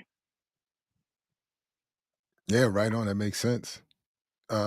Anybody else have anything pressing to ask, raise? I'm very interested myself in some of you've somewhat already answered this, I think, but speaking to the fears that were expressed in my classrooms again this week, that in the coming months, whatever relative freedom people have is about to be worsened. The Trump appointments are, I think, sending some shockwaves here and there. Mhm. Are there, so for instance, when you're talking to either immigrant populations or segments of the working class, laborers, or specifically racialized groups, are there certain tactics or even policies you are advocating people organize around, or efforts that people engage in that speak specifically to some of these lines of fear that are being developed from the coming White House? Or yeah, I'll just leave it there. I think we need to validate people and how they're feeling. I think that it's valid for people to feel, especially communities that were struck hard during the first Trump presidency, and understanding that he's coming in with a little bit more force and a little bit more like vengefulness against many people, many communities. And he's obviously organizing a cabinet. He's organizing an administration that is extreme right. It's not even ultra right. It's extreme right. With people, the deporter in chief was Obama, but it is his, deportations are basically that is taken on the task of continuing to do this, which also reveals, right, just how linked and how similar and how part of the same project the Democrats and the Republicans are, where someone who served under Obama is also now being called to serve under Trump and is considered to be the top-notch deporter in chief. And so I think for the communities that we're working with right now, and that we're building organization around this mobilization, which is the January 20th mobilization, the idea is to go beyond January 20th. The idea is to be able to build the local coalitions that have the consistency to work together across sectors of struggle, across sectors of work, to support each other. For too long, we've lived in a fragmentation of struggles because of the nonprofit industrial complex, but also because a lot of the attacks and intentional dismemberment of our political organizations. And so right now we're in a moment where we have the possibility to provide meaning, to provide orientation. And I said, we the left, not only PSL, we the left, to have a certain level of understanding and analysis that is not necessarily the one that's shared in nonprofit spaces, that are not shared in bodegas, or we have the possibility of bringing that together in a way that we haven't seen in a long time. Because I think people have come to the realization that the Democrats won't save them, and it's something that was proven election day. people understand that they won't save them. And so coalitions throughout the country is important. We need to be able to have programs, activities that go with those coalitions in defense of all these communities that are being attacked. Outreach, political education. I think a lot about how radical, because there was a level of radical and revolution element to those free lunches and the schools that the Black Panther Party did at their time. They weren't happening. It was a necessity.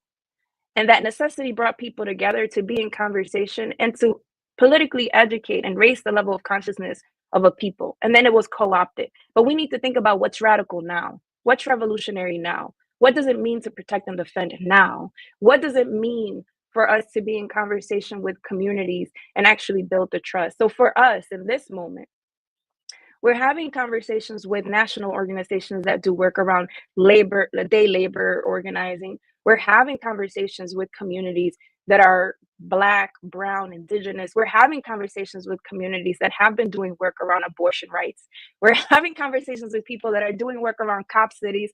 And how do we bring all these people to one room with the understanding that we're all different, and that to be able to have unity, we don't need uniformity, and that egos need to go out the door right now, because what we need to do is build something that's bigger than any one organization. And so that's what we're working on at the moment. And we're doing it, again, with the idea of mobilizing people on the 20th across the country. But beyond that, how do we build trust in these processes of working together, of struggling together, of building analysis together, which is something that we haven't done as the left for a long time. And it's something that we haven't done in communication with other communities and other organizations, because sometimes we feel that we're too left to be in conversation with regular people. I saw Geechee or Ricky, did you highlight some of these? I saw some of these comments were highlighted. Did you want to? No, I don't have those powers, Jared. Are you serious? Really? So I mean, I think this comment, there are so many tools other than the electoral politics. I don't think that, again, we engage in electoral politics in any type of radical sense. And I think you mentioned saying putting your political line out there, putting the social order that you are struggling to organize for, and then counting your forces. Like, I just don't think that we see the electoral politics, especially on the left, as a major mainstream scale of political education. I don't know that that's. We was talking earlier about like giving up the site of struggle on campuses, but I feel like also in electoral politics, that's what we do as well. It's like we're not into that shit. We're not doing that. But that's like a major, I guess, major place to do that. So I wonder what you think about, again, organizing but doing PE or using the electoral politics as a major tool for PE. I think we need to be everywhere our people are. And we need to be in every conversation our people are engaged in. That is one of the biggest powers of the ruling class. And obviously they have the mechanisms and they have the apparatus, but we need to be able to work with a level of sophistication and a way of tactics that allows us to reach the hearts and minds of our people. If our people aren't moved, they won't do what they need to do based on their interests. They need to be moved. And in order to be moved, we need to be there with them. And so I think it's important for us to realize that whether we have chosen or not to let go of the electoral political scene, our people haven't yet. Our people are still having conversations about elections. So why not intervene in that space? And not intervene in that space in a judgmental way, but in a way of deconstructing whatever ties they have with the ruling class parties, whatever ties they have with the ruling class agenda. We need to be in that conversation. And a way of doing that massively is actually having the type of third-party campaigns that we had this year. The campaigns that we ran, and I'm not even talking about the Vote Socialist campaign alone. I'm talking about Jill Stein and other Cornel West, were interventions that I think for many different reasons allowed younger people to say, well, wait a minute, I don't need to go and vote for the lesser of two evils. A lot of us have been hearing this and have made choices based on our own politics for many decades. But there's a new generation of folks that are coming up that didn't even know that there were third parties. right? And so having that intervention allows people to be introduced to something new and an alternative. And that's very valuable, because it's through those spaces that a lot of the folks then understand that there are other organizations that have alternative programs, alternative politics. Now, the deficiency for the left comes if we don't have parties that are actually engaged in doing work day to day, because then you move people in the continued electoral race every 4 years, every 4 years, every 4 years. And what we want to do is build stronger fighters for our struggles every day. We want to build the consciousness and deepen the class consciousness of our people every day. We want to move our people to act, to transform society every day. So if we don't have the mechanisms as a party to hold what comes, then that becomes a problem. And I'll just share, like, for us as a party, in the last 2 weeks, we've had over 4,000 new applications. That's huge in 2 weeks. That means like about 100 people a day or so that are applying to the party, because of the historical context, and also because we weren't there as a Vote Socialist campaign promising that we would win. We were promising struggle. We were letting people know that you're signing up for a long march in this revolutionary process, and that there is a level of commitment, and there are folks that will become members of the party. There are folks that will be part of the periphery of the party. There are folks that will join movement, join other organizations, because we were also talking about that. We were talking about the need to build political organization, and building political organization doesn't only mean building a party. It means building organizations like BAP. It means building organizations like student organizations, like labor unions, like anywhere you are, from wherever you are, politicizing that space, because there is a political component of it. And so, folks may not see for themselves, right, the necessity to intervene in that space. But I believe that if we're really serious about moving our people, we need to be everywhere our people are, and we need to organize everywhere our people are. I guess my follow-up to that is what just recently passed in the House. So there's criticisms could be made about the nonprofit industrial complex, for sure, but it's also been a sort of tool that has helped, if we talk about fiscal sponsorship, etc., that has helped the more grassroots organizations be able to sustain. There are a lot of coalition work. There is a lot of coalition work ongoing that involves nonprofit organizations. What do you see happening here? I think that this does raise a particular contradiction that needs to be raised in terms of how the utility and the uses. And I think you talked about a little bit earlier, you mentioned our reliance on these sort of dependencies on these sort of things, and needed to go back outside and touch grass. But in terms of the impact that this would have, one, I'm interested in the way that it's slated particularly as a Trump thing, right? Even though it's happening on the way out with a numerous amount of Democrats on board. But how would this affect what we're talking about now moving forward? The coalition building, the organizations being able to communicate, being able to work together, being able to connect to a mass, being able to do the day-to-day, everyday work. What impact do you see this having? And is this something that is detrimental? Is this the end all to be all? Where do we go from here? I mean, HR 9495 is something that is not in any way, shape, or form disconnected from the ruling class agenda. I mean, nonprofits and philanthropy have been a tool.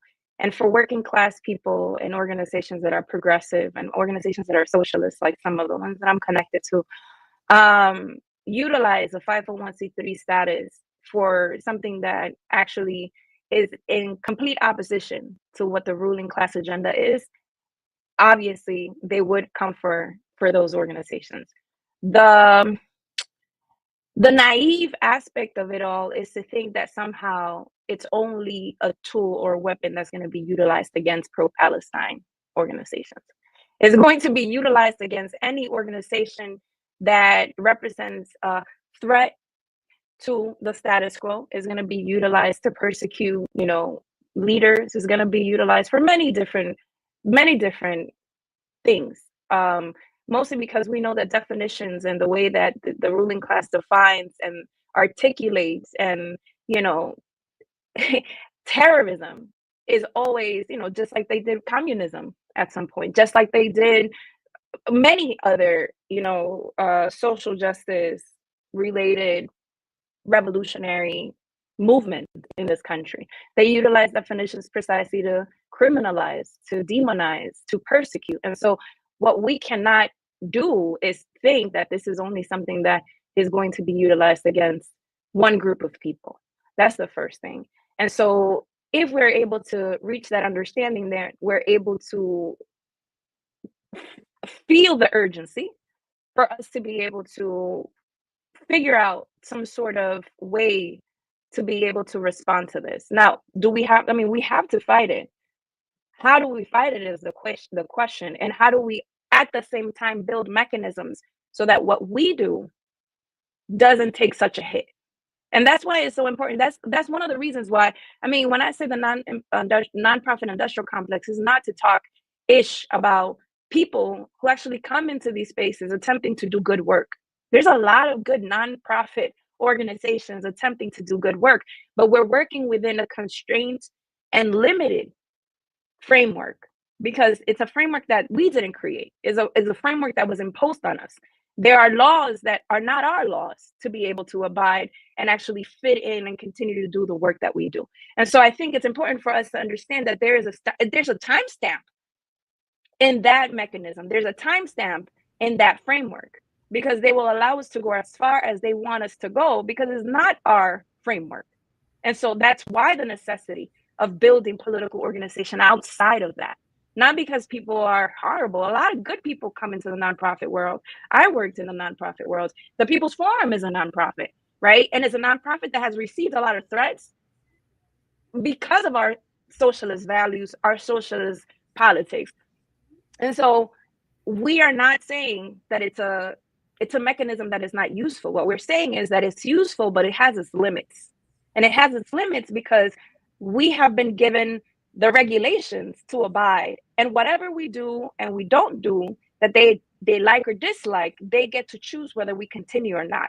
So political organization outside of philanthropy, outside of that 501c3 status is important. Mm-hmm. And we should aim to build those. We should aim to build our revolutionary work, our political work outside of our paid jobs. It should be a commitment. It should be something we do after because, again, we don't get to decide whether we have it or not. You have HR 9495, which most likely be signed by Biden and given as a tool to Trump because that is what they do. So how do we prepare for that if we're not building community and building organization outside of that status? Yeah, I appreciate that. I think one of the things to note too is that this isn't the first instance of it. Reagan changed the entire 501c3, the way that you could apply for it in for the reason to affect radical organizations that were using those mechanisms. And then I know that with Africa Stream and all these other sectors, that this is something that we need to be prepared for coming. Mm-hmm. I think my final question is more like geopolitical, because I'm interested in you have a particular understanding of the global South, but in Latin America and the Caribbean specifically. I wanted to engage because I did ask them what is to be done, but we have Marco Rubio potentially coming. And listen, you're right. So the thing for me has been that the high alert that he's going to take this position. But I think that what people don't or have not really been aware of is what he's been doing these last 4 years and the policies that he has written and the bills that he has gotten passed in these last 4 years that have been bipartisan, like the sanctions against Nicaragua with Cain. So him coming into this position now allows him, I guess, full access. I just seen Blinken make a statement recognizing the opposition as the actual winner in Venezuela, even though that is not the case. The Supreme Court has already said that. But this is what is happening in a lead up to dun dun dun, Marco Rubio. So how should we be reacting to that? What do we think about that in the context of not just Nicaragua, Cuba, and Venezuela, but Puerto Rico, Haiti, Peru? Like, what is happening here that we should be considerate with, and how should we, especially here in terms of immigration crisis and what's happening with immigration, why should we be concerned? Maybe, but what do you think is going to happen, and what should that fight back look like? I mean, we should be really clear. Marco Rubio has been unhinged for a long time, and he's the darling of imperialism when it comes to this region specifically. The heightened attacks on Cuba, the heightening of sanctions in Venezuela, the attacks on Nicaragua, like you mentioned, the continuous interventions in Haiti, like you name all of these different things, and it has Marco Rubio written all over it. And I think we need to be really, really understanding, and we really need to be clear of the fact that these regional, right, to say the American region, but international issues impact the working class in this country. When people talk, Trump, right-wingers, warmongers talk about migrants, they fail to mention the fact that a lot of them are coming from sanctioned countries, from countries that are blockaded by the United States government, by countries that have been strangled politically, that have become neo-colonies in some ways to the United States. Like Haiti is a neo-colony of the United States. Like, we need to understand the ways in which U.S. imperialism operates, and understand that capitalism as we live it in this country is only the domestic expression of U.S. empire. And so our task needs to be one of building an internationalist, not only idea, not only value, but work and practice. And I think, the reasons it's so interesting that you hear Trump and some of these very right-wing conservatives and Democrats talk about migration as if it happens in a vacuum. And then they continue to push war that actually creates the migration. There are 3 reasons why there are over 160 million people moving across the world right now: war, sanctions, and climate catastrophe. And the United States has its hands in all 3 of those things. And so I think that there's a level of responsibility and deepening of the consciousness of our people to understand those connections. But again, we have to do the work. So all of the work that we do domestically has to have an aspect, an element of an international solidarity, of an internationally awareness, an internationally understanding of our class. And I think, again, it's our task to do it. We could talk all about it and do all the analysis and have all of that. But unless we're building those connections, we're going to need to do more solidarity work around Cuba. Most definitely. We're going to have to do more solidarity work around Venezuela. We're going to have to do more solidarity work around Haiti. And what does that mean in our communities? There are Haitian communities in this country. There are Cuban communities in this country that are not against the Cuban Revolution. There are those that are here for the same economic reasons that any other country has had their migrants come to this country. And so how do we organize, and how do we educate, and how do we build the relationships with those communities is important.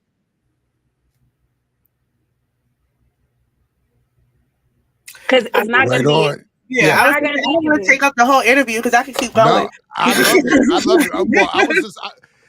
I was only looking at the fact that Claudia said she was up against a hard out in just 2 minutes. So unfortunately, that was the issue. Otherwise, I sit here happily listen for another couple hours. But thank you both for that discussion. And Claudia, whenever you can come back, we'll work it out. I'm gonna come whenever possible. I would have stayed longer, but I can't. I know. No, I love y'all. Yeah. We'll see you. Likewise. We'll see you soon. Yeah. Come back and talk some more liberation theology so we can get Jared saved. He's a heathen in the streets. let's Between do you this. and Child of God. It's okay. You know what I'm saying? Like I think he's one of the most faithful people I've met. Oh,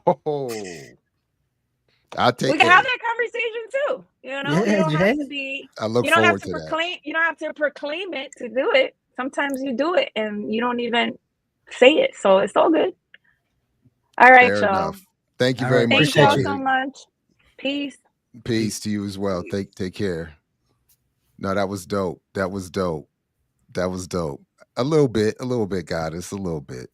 He up in there throwing fire at the chats. Fire. Well, I admit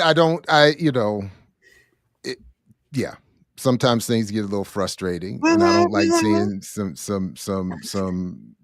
when such a good conversation is happening. Why should folks in the chat be, That's why, because they can get your attention. That's why. Sometimes some people don't even be talking to Jared, and he Whatever. First of all, you said you don't have listen, you said you don't have the capabilities, but I'm telling you, when you're looking at that chat and people saying something, it look like they're talking to you. So it's really hard to know the tone. So it's rough. Shit rough sometimes. You'll be trying to read for tone in the chat. Set yourself up. Just speak clearly. Just be clear, because the response is, and I'm not talking to you. The response is you could get some too. So it's hard to tell sometimes. But listen,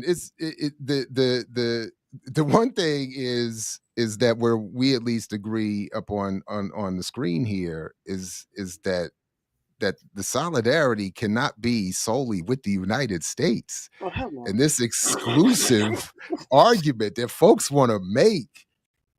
And I do think one of the things I think is funny about this exchange I was just having in the chat is that again, this is what I'm actually wanting to study more of right now, is that Child of God is literally unaware of their argument being a construct of the most white and conservative elements of this society, while they are over there decrying the uselessness of Angela the black Ryan. left.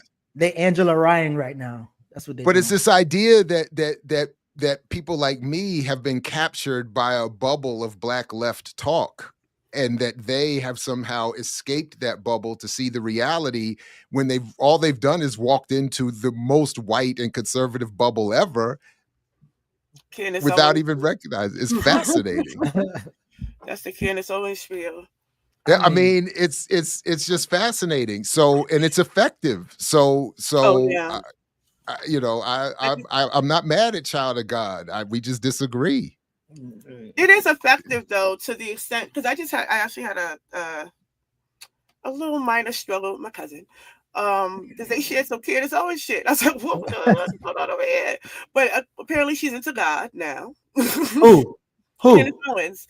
Oh, and that's really? Really? Because they kind of swiftly, got her out the way a little bit. She had her highlighted moments in the Republican Party. She was doing the work for them. She had Black Stick going.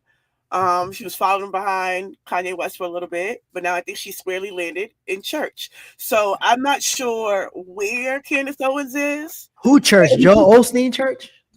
I don't know. But she now is talking about Hollywood essentially being the devil and things like that, which is, I guess, is resonating with people in this point of Diddy and all of that. So to me, I was like, well, maybe not listen to her. And he's like, why?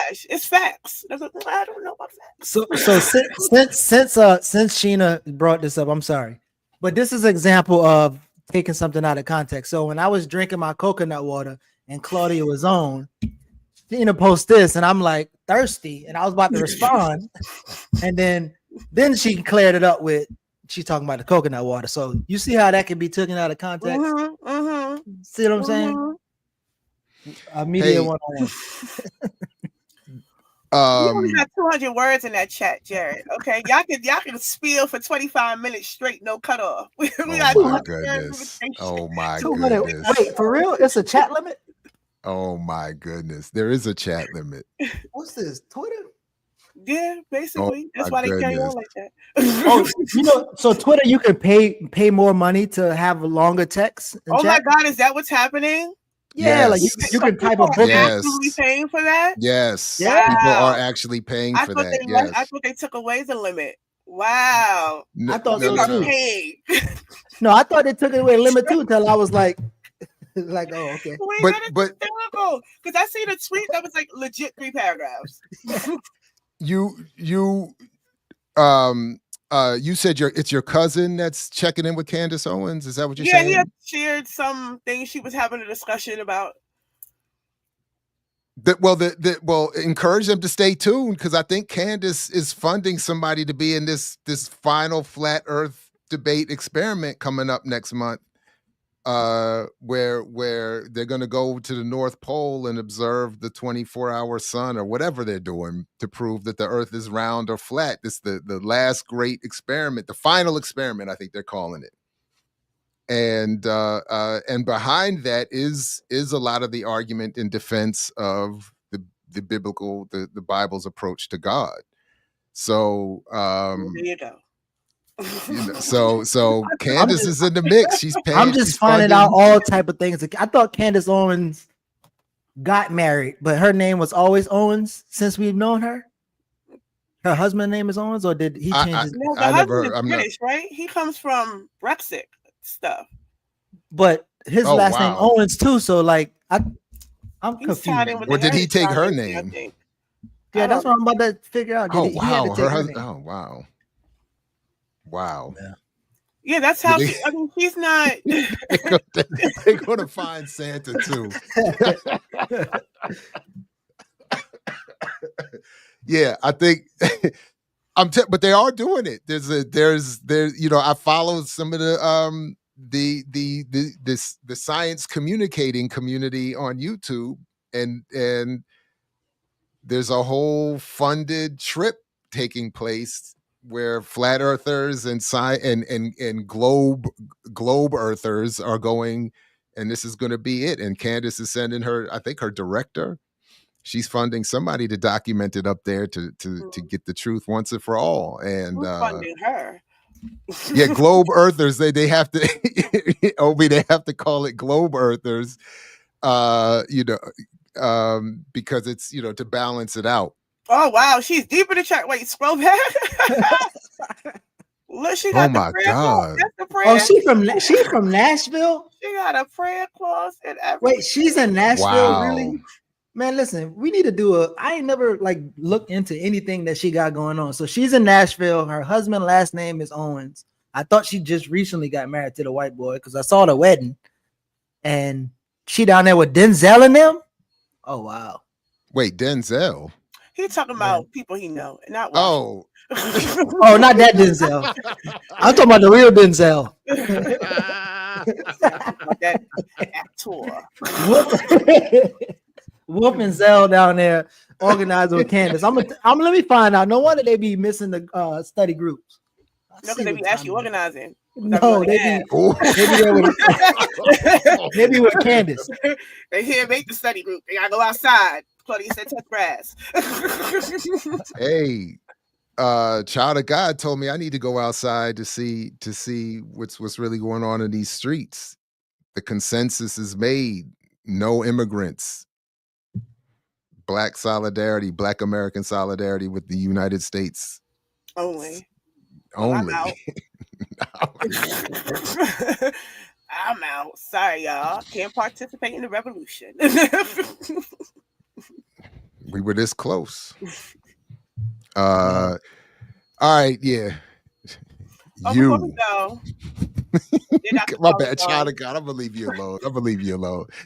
I came in when y'all talking about go-go, and I didn't know there was a museum. So I didn't really hear that conversation. But I don't know if you're familiar. I probably got to take this off. But the Long Live Go-Go, the movement. No. This is by the Mochella. No. The whole this is just a sort of archival of that moment of Mochella, and this happened a couple years ago. So their effort to save go-go, I suppose, in the city. So this is It was just a project put together by a bunch of organizers in DC a couple years ago. Hey, that sounds dope.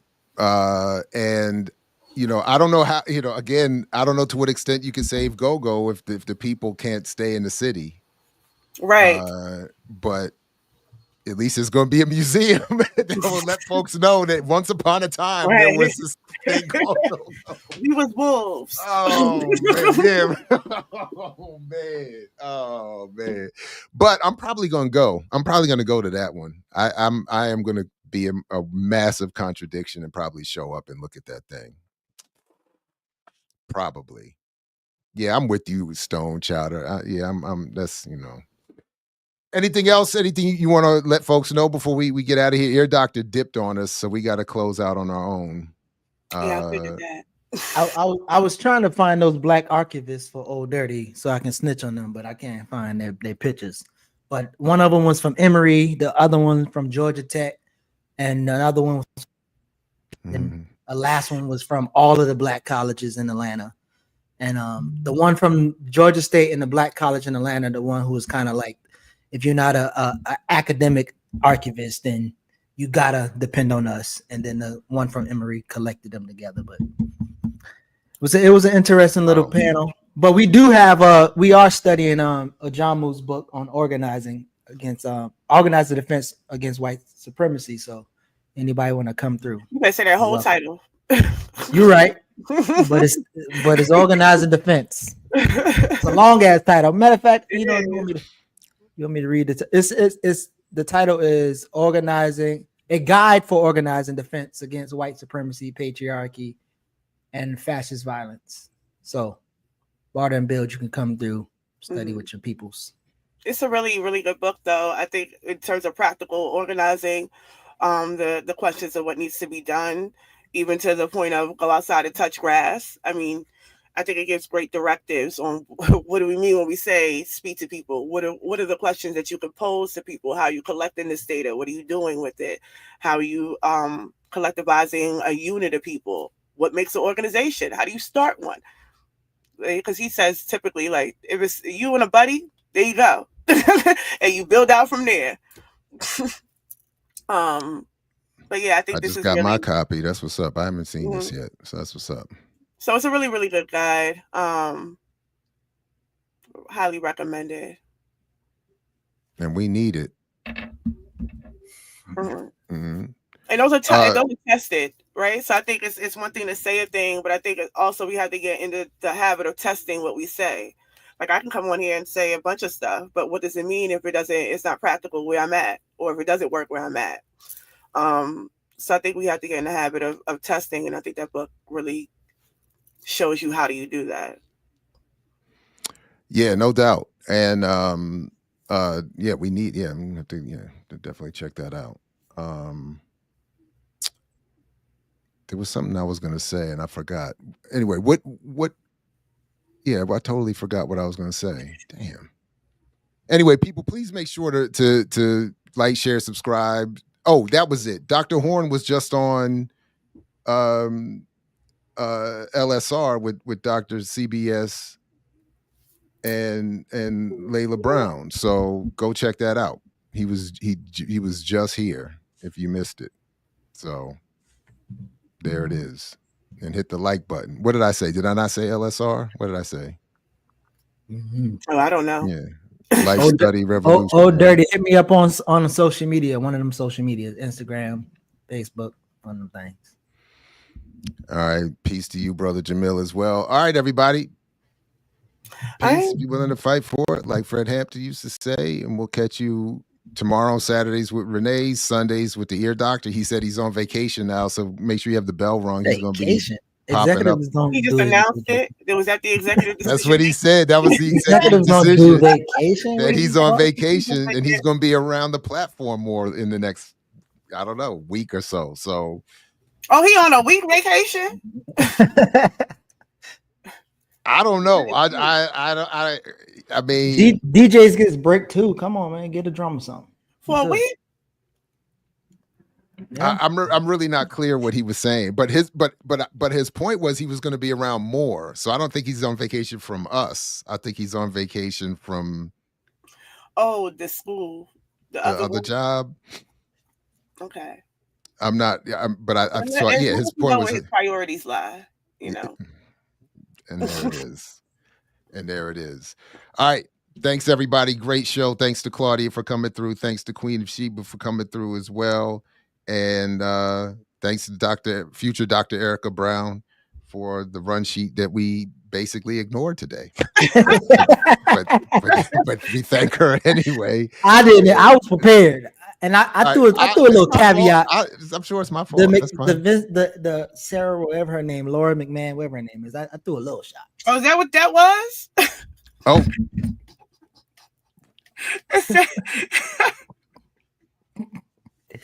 I did intend to talk about that, the McMahon and the new Betsy DeVos, because she about to privatize the rest of the education. So, but never mind, we ain't had time to talk about it next time. I mean, Linda McMahon was already. This will be her second time in the Trump administration. Yeah. Back again. It's gonna be great. It's gonna be great. Looking forward to these next. Yeah. All right. All right, everybody. All right, Africans. Y'all know how to say goodbye. Wrap it up. Yeah, it is.